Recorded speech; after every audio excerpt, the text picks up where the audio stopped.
Hi, we're still on the book The Real Money by Dr. Sam Adeyemi.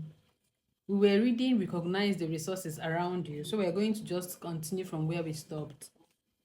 Words are resources. When you read the Bible, you will see the power in words. If you have words, you cannot call yourself poor. A man's belly shall be satisfied with the fruit of his mouth. Can you see that? Your mouth can produce fruits. And in the beginning, God used words to create the whole world. So if you're poor in words, you are poor. That is why I said when people have prosperity consciousness, when they have wealth in their hearts, you see it in their words. Words are resources. Poor people do not know that. Hang around wealthy people and you see the way they talk is different from the way poor people talk. Poor people do not see words as part of their wealth. Ideas are resources. They have value. Whenever you think about thoughts, always bear this in mind that in the intangible world, thoughts are things. They have real value. That is why your creative ideas are labeled your intellectual property. When you think in terms of resources, you will never call yourself poor again. I may not have cash in the bank, but I have words and I have ideas. Then there is time. You have 24 hours every day that you can convert to money because time is convertible resource.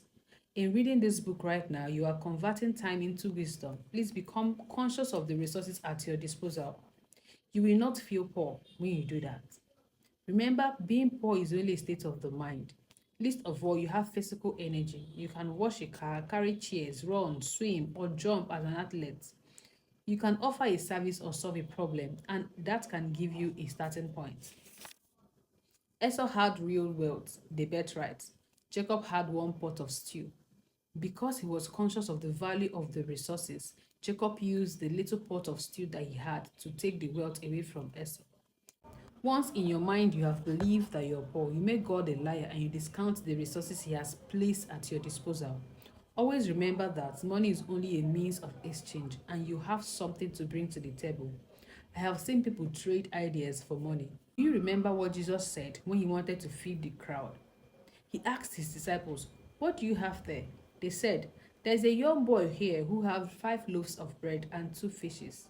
He said, "Bring them because intangible wealth always needs a point of contact for the material realm for conversion into the material." Let me explain that. Were all the trees that we have in the world now in existence when Adam was living on earth?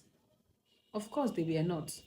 I mean, the real physical trees that are 6,000 years old. If you eat corn today, did Adam eat from the same stalk? No. So the ones we